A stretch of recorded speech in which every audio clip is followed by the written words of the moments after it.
Up and welcome back to gravity circle. क्या हाल चाल मेरे प्यारे प्यारे बच्चों के? सब कुछ बढ़िया। चलिए, अल्कोहल फिनॉल ईथर स्टार्ट हो गया। ठीक है, अल्कोहल और फिनॉल और ईथर के फंक्शनल ग्रुप के बारे में पढ़ लिया। ठीक है, प्रिपरेशन ऑफ अल्कोहल भी देख ली। बहुत बढ़िया। आज हम लोग क्या देखने वाले हैं? आज के वीडियो में we are going to talk about preparations of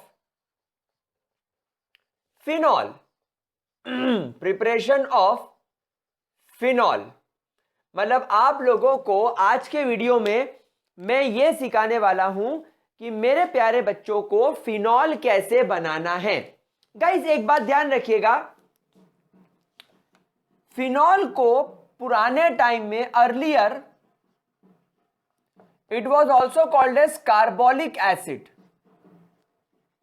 पुराने टाइम पीरियड में इसे कार्बोलिक CARBOLIC कार्बोलिक एसिड के नाम से भी जाना जाता था। कार्बोलिक एसिड भी इसको बोला जाता था। और उसके पीछे क्या कारण था कि इसे कोल तार में से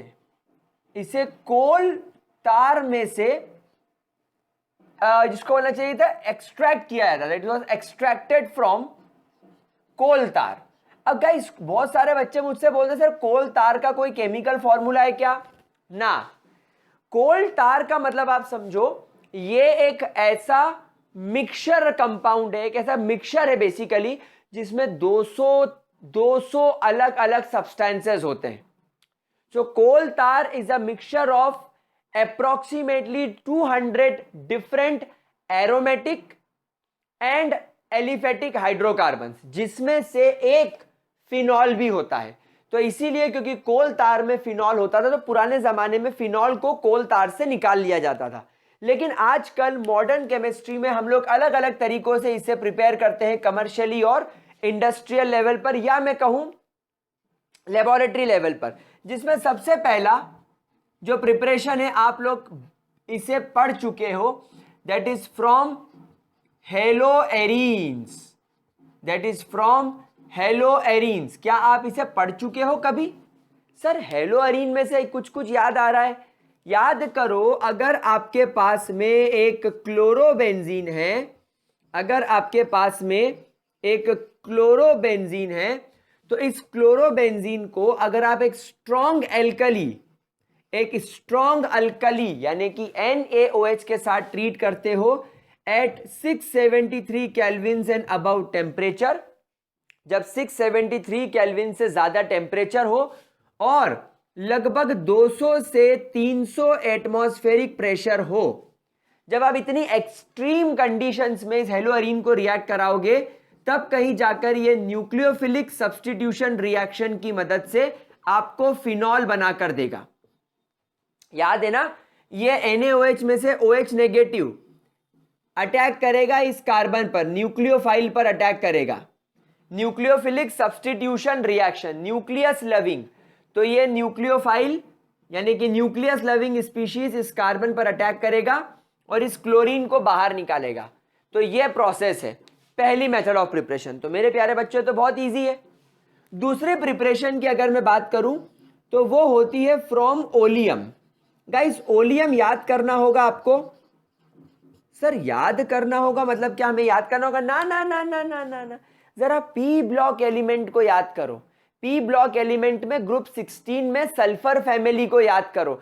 सल्फर फैमिली में जब मैंने आप लोगों को H2SO4 बनाना सिखाया था, तब मैंने बताया था कि H2SO4 बनाने से पहले एक मॉलिक्यूल बनता है जिसको बोला जाता है H2S2O7 ओलियम। बस फिर इस ओलियम में हम पानी का एक मॉलिक्यूल मिलाते थे तो 2 मॉलिक्यूल H2SO4 निकल जाते थे, तो ओलियम। तो मेरे प्यारे बच्चों यहां पर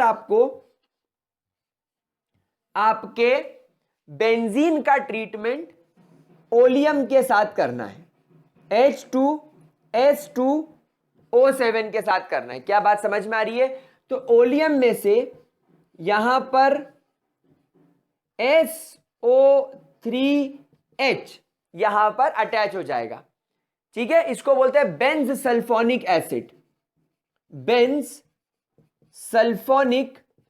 एसिड। यानी जो आपका सल्फ्यूरिक एसिड होता है ना H2SO4, उसमें से अगर आप H2SO3 अटैच यहां पर कर दें तो it will be called as benzene sulphonic acid. फिर इस बेंज सल्फोनिक एसिड में स्टेप नंबर 1 में आप एक स्ट्रॉन्ग अल्कली डालेंगे और फिर स्टेप नंबर 2 में आप इसको थोड़ा सा एसिडिफाइड कर देंगे। तो यहां पर क्या होगा, सब कुछ हट जाएगा और यहां पर OH बच जाएगा। समझ में आ रही है बात आप लोगों को मेरे प्यारे बच्चों? कोई दिक्कत, कोई परेशानी? तो ये आपके फिनॉल बनाने की 2 मेथड हो गई जो कि बहुत प्यारी प्यारी और आसान सी है। आप लोगों को जिस पैटर्न से मैंने सिखाई आपको उसी पैटर्न से करनी है। जरा इसका स्क्रीनशॉट ले लो मेरे लाडले बच्चों, स्क्रीनशॉट ले लो।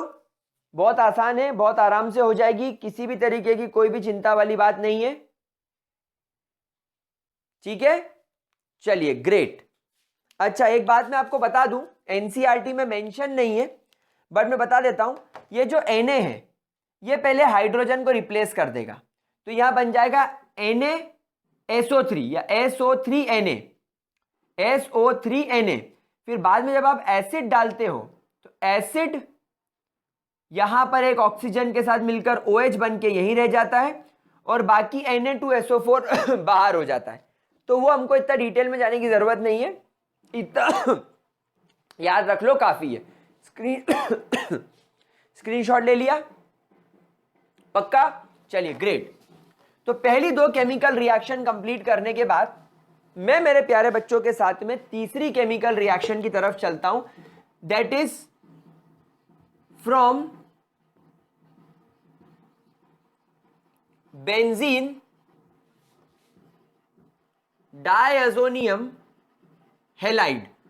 बेटा बहुत इंपॉर्टेंट, आपके लाइफ में इतनी इंपॉर्टेंस आपके बाबू सोना की नहीं होगी जितनी ऑर्गेनिक केमिस्ट्री में इसकी है। ठीक है, तो ध्यान से देखना, बेंजीन डायazonium हैलाइड कैसे होगी देखो। सबसे पहले क्या करना होता है मेरे प्यारे बच्चों, आपके पास में आपको लेना होता है इस केमिकल कंपाउंड को। मेरे लाडले बच्चों, इस कंपाउंड को बोला जाता है एनिलीन। क्या बोला जाता है मेरे गुलगुलो? रिपीट करो मेरे साथ में, एनिलीन। फिर हम इस एनिलीन का ट्रीटमेंट NaNO3 और HCl के साथ करते हैं at 0 degree celsius to 5 degree celsius, या किसी किसी किताब में इसको 273 केल्विन से 278 केल्विन लिखा जाता है। क्या ये बात समझ में आ रही है मेरे प्यारे बच्चों को? किसी भी प्रकार की कोई दिक्कत, किसी भी प्रकार का कोई टेंशन, कोई परेशानी? ठीक है, तो मेरे प्यारे बच्चों ये NaNO3 और HCl क्या करता है, ये आपके बेंजीन के ऊपर ये जो अमाइन ग्रुप जुड़ा हुआ है, NH2 ग्रुप को कौन सा ग्रुप बोलते हैं? अमाइन ग्रुप, उसको बदल देता है N2Cl नेगेटिव में। अब यहां पर आप देखो, इस नाइट्रोजन का इस नाइट्रोजन से ऑलरेडी ट्रिपल बॉन्ड से कनेक्शन है, लेकिन ये एक एक्स्ट्रा बॉन्ड बनाकर इससे जुड़ा हुआ है आपके रिंग से, इसलिए इस नाइट्रोजन पर पॉजिटिव चार्ज है और इसलिए इस क्लोरीन पर नेगेटिव चार्ज है। मेरे प्यारे बच्चों, this is called as benzene diazonium chloride. इसे क्या बोला जाता है? Benzene diazonium chloride. नाउ मेरी एक बात समझना, दुनिया का सबसे बड़ा भगोड़ा कौन? सर विजय माल्या। नहीं नहीं नहीं नहीं, उससे बड़ा कौन? सर नीरव मोदी। ना ना ना ना ना, डायazonium ग्रुप। डायazonium ग्रुप दुनिया का सबसे बड़ा भगोड़ा, सबसे बड़ा भगोड़ा। कारण तुम खुद देखो यार, नाइट्रोजन 4 बॉन्ड बना ही नहीं सकता। हम बोलते ना, हम लोगों ने याद करो पिछले SN1 और SN2 मैकेनिज्म में कार्बन के 5 बॉन्ड बना दिए थे न्यूक्लियोफिलिक सब्स्टिट्यूशन रिएक्शन में, पेंटावेलेंट स्टेट बना दी थी, ट्रांजिशन स्टेट। तो मैंने क्या बोला था? कार्बन बोलेगा भागो भागो भागो भागो भागो, बिल्कुल नहीं उसको समझ में आती है। सेम प्रॉब्लम इसके साथ है। तो क्या होगा, जैसे ही आप इसके अंदर वाटर डाल के इसको हल्का सा गर्म करेंगे, इनफैक्ट गर्म कैसा करेंगे, हल्का सा वार्म करेंगे, सबसे पहले डायazो ग्रुप बाहर भागेगा, सबसे पहले डायazो ग्रुप बाहर भागेगा। फिर अब जब यही भाग गया तो ये दर दर का हो गया, तो वाटर में से एक H+ इसके साथ कंबाइन होकर बना लेगा HCl। अब वाटर का क्या बचा, OH, और ये बेंजीन रिंग के छत पे से टोपी उड़ गई, ये पूरा गायब हो गया। तो वाटर का OH जाकर यहां चिपक जाता है और आपको फिनॉल बनाकर दे देता है। कितनी इजी केमिकल रिएक्शन है लाडले बच्चों, है ना इजी, नोट करो, ठीक है ना, अच्छे तरीके से समझ में आ गया मेरे बच्चों को, ये कोई भी परेशानी इसके अंदर। चलेगा इस last preparation that is from cumin, from cumin. अच्छा गाइस एक बात ध्यान रखना, क्यूमिन को एक और नाम दिया था that is isopropyl, isopropyl benzene. और इस बारे में एक बात और ध्यान रखना, जो भी वर्ल्ड वाइड मेरे प्यारे बच्चों, जो भी वर्ल्ड वाइड फिनॉल का प्रोडक्शन होता है, जो भी वर्ल्ड वाइड फिनॉल का प्रोडक्शन होता है वो इस मेथड से ही होता है।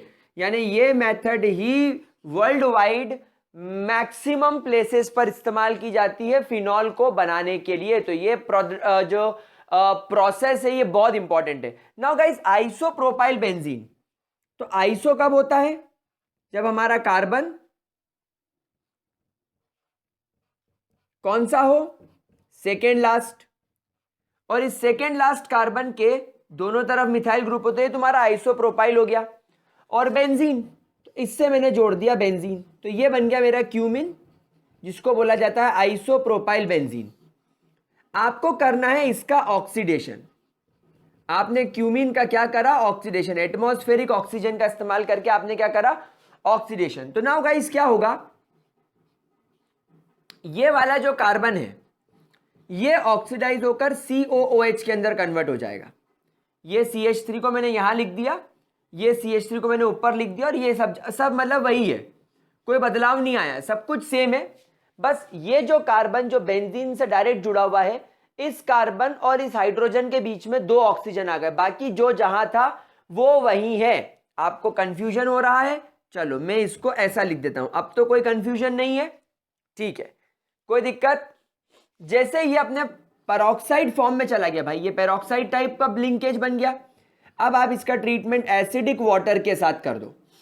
किसके साथ कर दो, एसिडिक वाटर के साथ कर दो। तो ध्यान से देखिएगा क्या होगा, एसिडिक वाटर की वजह से आपको ये वाला पूरा जो ग्रुप है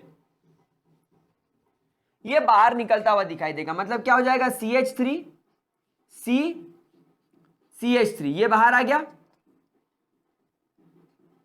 और ये कार्बन और ये ऑक्सीजन जुड़ा हुआ है, लेकिन यहां पर डबल बॉन्ड आ जाएगा। मतलब यहां पर क्या बन गया, बेसिकली एक कीटोन बन गया। कौन सा कीटोन, 1 2 3 कार्बन है, इसलिए प्रोपेनॉन बन गया। क्या बन गया, प्रोपेनॉन। क्या बन गया, प्रोपेनॉन। ठीक है मेरे लाडले बच्चों, और क्या होगा, और आपका जो बेंजीन का रिंग है ये खाली हो गया, और ये OH बचा, तो ये OH आकर यहां पर जुड़ जाएगा और ये आपका फिनॉल बन जाएगा।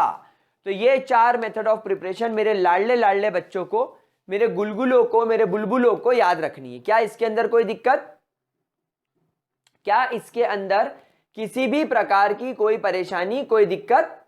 चलिए स्क्रीनशॉट ले लीजिए। अब हमारी प्रिपरेशन यहां पर खत्म हो गए, बस हमको फिजिकल प्रॉपर्टीज की तरफ चलना है। फटाफट से स्क्रीनशॉट ले लो मेरे लाडले बच्चों, ठीक है। चलिए बहुत बढ़िया। तो नाउ अब हम लोग यहां पर बात करते हैं हमारे अल्कोहल, फिनॉल और ईथर की फिजिकल प्रॉपर्टीज के बारे में, स्पेसिफिकली अल्कोहल और फिनॉल की। तो let's talk about physical properties. तो हेडिंग डाल लीजिए मेरे लाडले बच्चों, फिजिकल प्रॉपर्टीज।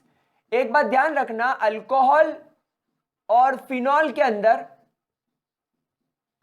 जो भी मेजरली फिजिकल प्रॉपर्टी दिखती है, that is only and only due to the presence of hydroxyl group.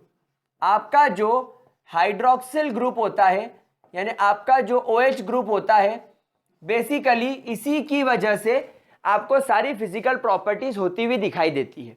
तो सबसे पहली फिजिकल प्रॉपर्टी जो मैं डिस्कस करूंगा, that is boiling point. Melting point की जरूरत नहीं, that is boiling point of alcohols and phenols. Boiling point of alcohols and phenol. चलिए इसके बारे में डिस्कस करते हैं। गाइस, बॉइलिंग पॉइंट का मतलब क्या होता है? उबलना। और जब कोई चीज उबलती है तो वो कौन से फॉर्म में कन्वर्ट हो जाती है? करेक्ट, अपने वेपर फॉर्म में, अपने गैशियस फॉर्म में। मतलब यहां पर आपका जो अल्कोहल है या फिनॉल है, अगर आपने उसको उबाला, अगर आपने उसको बॉईल किया, तो बॉईल करने के बाद वो अपने वेपर फॉर्म में कन्वर्ट हो जाएगा। तो अगर आपको एक लिक्विड को उसके वेपर फॉर्म में कन्वर्ट करना है तो आपको क्या देखना पड़ेगा? तो आपको देखना पड़ेगा कि उस मॉलिक्यूल के अंदर इंटरमॉलिक्यूलर फोर्सेस कैसे हैं। आपको यह देखना पड़ेगा कि वो जो लिक्विड के मॉलिक्यूल्स हैं, उस लिक्विड के मॉलिक्यूल्स के बीच में अट्रैक्शन कैसा है।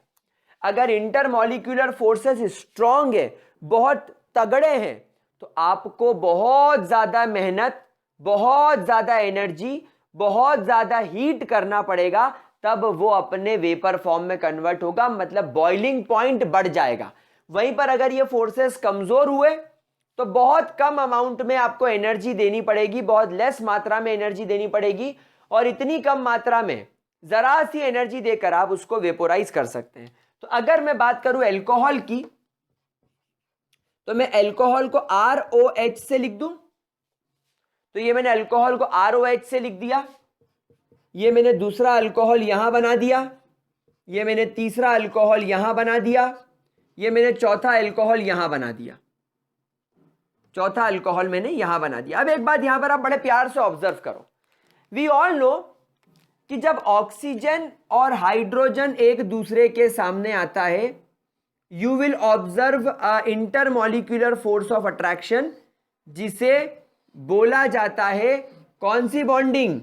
Hydrogen bonding. यानी अल्कोहल के अंदर हाइड्रोजन और ऑक्सीजन के बीच में कैसी बॉन्डिंग हो जाती है? Hydrogen bonding. And hydrogen bonding is the strongest intermolecular force. ये स्ट्रॉन्गेस्ट इंटरमॉलिक्यूलर फोर्स होता है। दैट मीन्स हाइड्रोजन बॉन्डिंग होने की वजह से आपके जो अल्कोहल्स होते हैं, they usually show a very high boiling point. इनका बॉइलिंग पॉइंट काफी ज्यादा हाई हो जाता है। वहीं अगर हम लोग फिनॉल्स का डिस्कशन करें,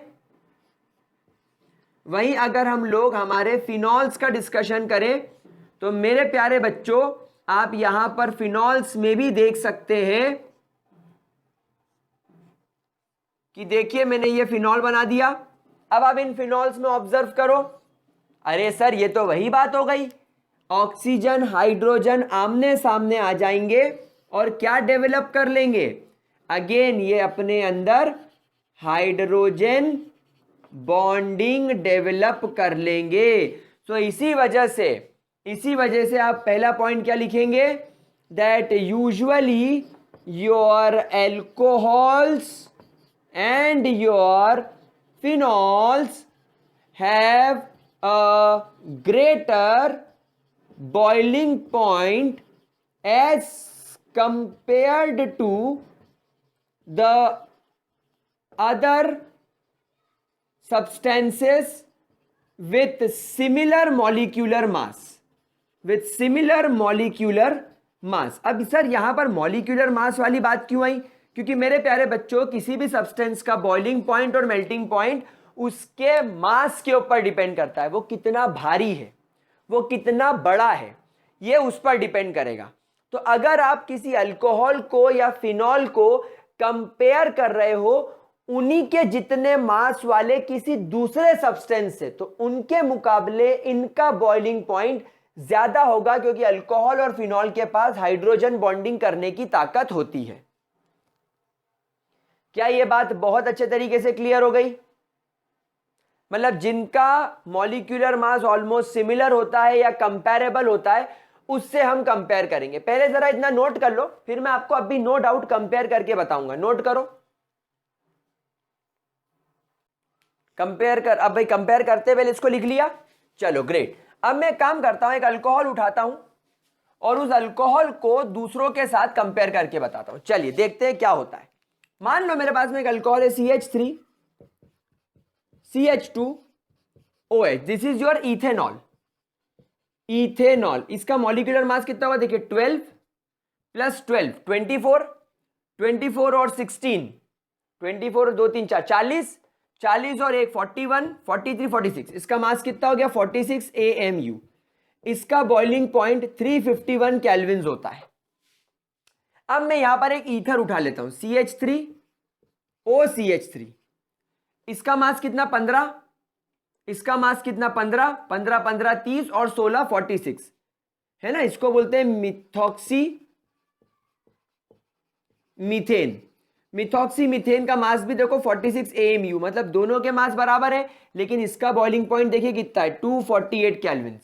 तो यहां पर अल्कोहल का मास और ईथर का मास बराबर है, अल्कोहल और ईथर का मास बराबर है, मतलब इन दोनों का बॉइलिंग पॉइंट सेम होना चाहिए था, लेकिन इसका बॉइलिंग पॉइंट ज्यादा है। क्यों? क्योंकि अल्कोहल कौन सी बॉन्डिंग कर सकता है, हाइड्रोजन बॉन्डिंग, लेकिन क्या आपका ईथर हाइड्रोजन बॉन्डिंग कर पा रहा है? नहीं, यहां पर ROR रहता है, तो यहां पर ROR के बीच में, कार्बन ऑक्सीजन के बीच में आपको डाइपोल डाइपोल बॉन्डिंग देखने को मिल सकती है, आपको डाइपोल डाइपोल बॉन्डिंग देखने को मिल सकती है, लेकिन डाइपोल डाइपोल इतनी स्ट्रांग नहीं होती जितनी कि हाइड्रोजन होती है। इसलिए यहां पर क्लियरली बात यह हो गई कि ईथर से ज्यादा अल्कोहल का होता है। चलिए यहां पर एक कंपाउंड और उठा लेते हैं, CH3 ये क्या है? सिंपल आपका प्रोपेन। भाई इसका मास कितना होगा 15 15 30 और 14 44, इसका मास कितना होता है अप्रोक्सीमेटली 44 AMU। लेकिन मेरे लाडले बच्चों, इसका मॉलिक्यूलर मास 44 होने के बाद इसका बॉइलिंग पॉइंट मात्र 231 केल्विन होता है, मतलब और कम हो गया। मतलब जो आपका सिंपल हाइड्रोकार्बन है, सिंपल हाइड्रोकार्बन के अंदर वीकेस्ट इंटरमॉलिक्यूलर फोर्स होते हैं, कौन से? London forces. क्यों? क्योंकि आप देखो इसके अंदर कोई भी इलेक्ट्रोनेगेटिव एटम नहीं है जो डाइपोल डाइपोल या हाइड्रोजन बॉन्डिंग कर सके। इसके अंदर मात्र लंदन फोर्सेस होंगे, हल्का सा अट्रैक्शन होगा, लेकिन इसके अंदर डाइपोल डाइपोल हो रहा है, इसके अंदर डाइपोल डाइपोल है। इस वजह से इससे ज्यादा बॉइलिंग पॉइंट इसका ईथर का, और ईथर से ज्यादा बॉइलिंग पॉइंट आपके अल्कोहल का होगा। इस बात को आप हमेशा ध्यान रखिएगा। क्या ये बात समझ में आ गई मेरे प्यारे बच्चों को? क्या इसके अंदर कोई दिक्कत? पक्की बात, क्लियर हो गया? अच्छा, अल्कोहल का बॉइलिंग पॉइंट आपके हेलो अल्केन से भी ज्यादा होता है। ये बात ध्यान रखना कि जो आपके अल्कोहल्स होते हैं, अल्कोहल्स का बॉइलिंग पॉइंट आपके हेलो अल्केन्स से भी ज्यादा होता है। क्यों? क्योंकि हेलो अल्केन्स में, जैसे कि मान लो आपके पास में CH3Cl है, तो Cl का मास हो गया 35.5, इसका मास हो गया 15, इन दोनों का टोटल 3 4 5 50.5 हो गया। तो इसका जो बॉइलिंग पॉइंट रहेगा वो कितना रहेगा? वो मेरे ख्याल से अप्रोक्सीमेटली 300 केल्विन के आसपास का रहता है। लेकिन आपके अल्कोहल का, जिसका मास 46 है, दोनों का मास कंपेरेबल है, ऑलमोस्ट सिमिलर है, लेकिन आप देखो इसका बॉइलिंग पॉइंट बहुत ज्यादा है। तो यहां पर हमेशा ध्यान रखना, अल्कोहल का बॉइलिंग पॉइंट मैक्सिमम होगा एज कंपेयर टू अदर। क्या चीज क्लियर हो गई? क्या ये बात मेरे लाडले बच्चों को क्लियर हो गई? पक्की बात? चलिए ग्रेट। एक चीज मैं आपको और बताना चाहूंगा इसके अंदर,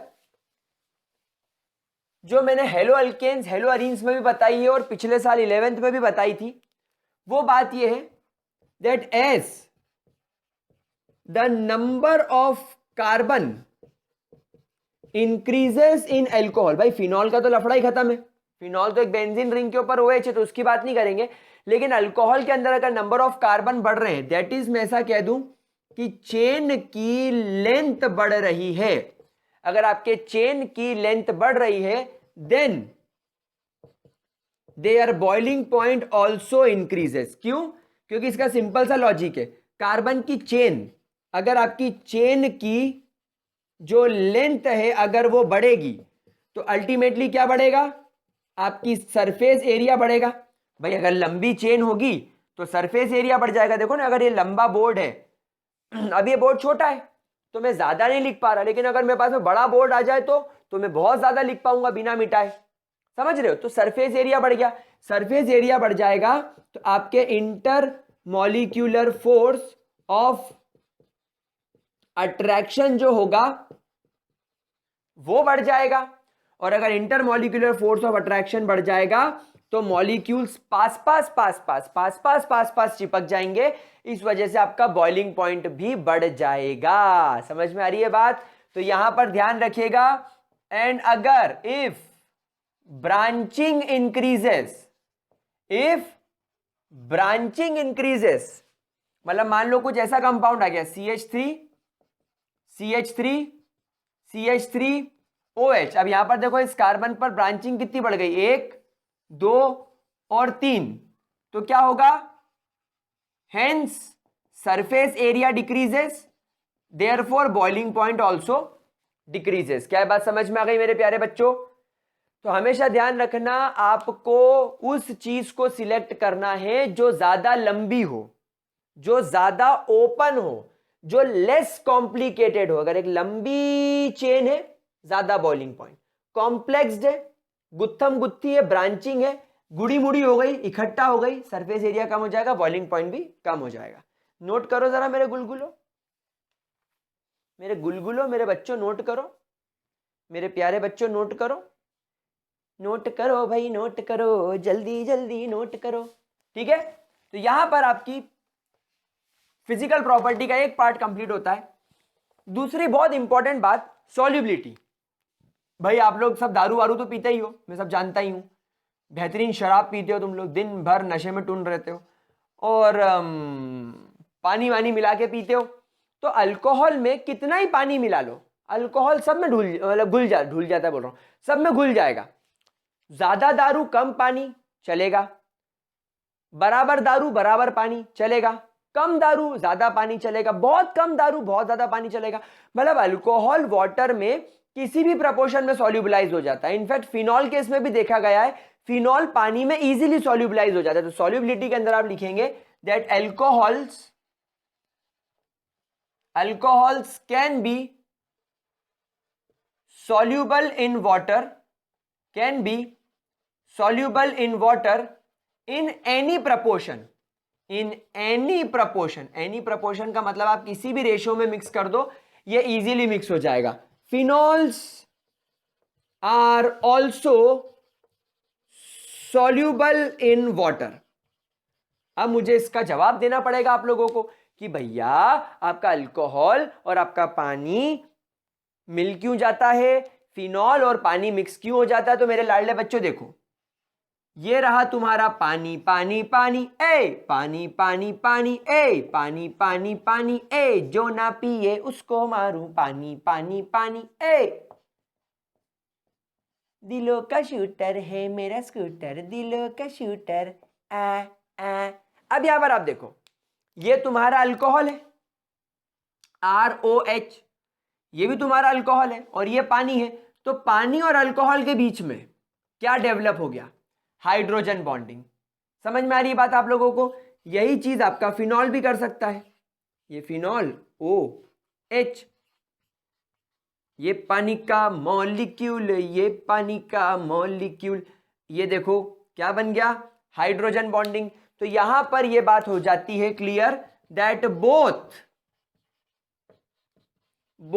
alcohol and phenol, both alcohol and phenol can form intermolecular hydrogen bonding, can form intermolecular hydrogen bonding with water। और जब ये वाटर के साथ इंटरमॉलिक्यूलर हाइड्रोजन बॉन्डिंग बनाते हो, देखो सॉल्युबिलिटी कैसे होती है मैं ये समझाता हूं। पहले इस फैक्टर को समझो तब मजा आएगा। पहले क्या होता है, आप अल्कोहल को देखते हो तो alcohol alcohol alcohol alcohol alcohol alcohol के बीच में हाइड्रोजन बॉन्डिंग है। पानी को देखो, पानी पानी पानी पानी पानी पानी पानी के बीच में हाइड्रोजन बॉन्डिंग है। अब आपने अल्कोहल को पानी में मिलाया तो पहले अल्कोहल और अल्कोहल के बीच के हाइड्रोजन बॉन्डिंग टूटेगी। उस हाइड्रोजन बॉन्डिंग के टूटने से जो एनर्जी निकलेगी वो एनर्जी पानी और पानी के बीच के बॉन्ड को तोड़ने के काम में आएगी। तो क्योंकि अल्कोहल और अल्कोहल के बीच में हाइड्रोजन बॉन्डिंग है, पानी में जाने के बाद जब ये हाइड्रोजन बॉन्डिंग टूटेगी तो बहुत सारी एनर्जी निकलेगी, और ये बहुत सारी एनर्जी आपके वाटर और वाटर के हाइड्रोजन बॉन्ड को तोड़ने के काम में आ जाएगी। और जब वाटर और वाटर का बॉन्ड टूट गया हाइड्रोजन वाला, और जब अल्कोहल अल्कोहल का बॉन्ड टूट गया, तो अब ये सब फ्री हो गए। तो अल्कोहल देखेगा वाटर को, वाटर देखेगा अल्कोहल को, अल्कोहल देखेगा वाटर को, और ये सब भी आपस में हाइड्रोजन बॉन्डिंग बनाने की ताकत रखते हैं, इसलिए ये बहुत अच्छे से सॉल्युबल हो जाते हैं। क्या ये बात मेरे प्यारे बच्चों को समझ में आ गई? नोट करो।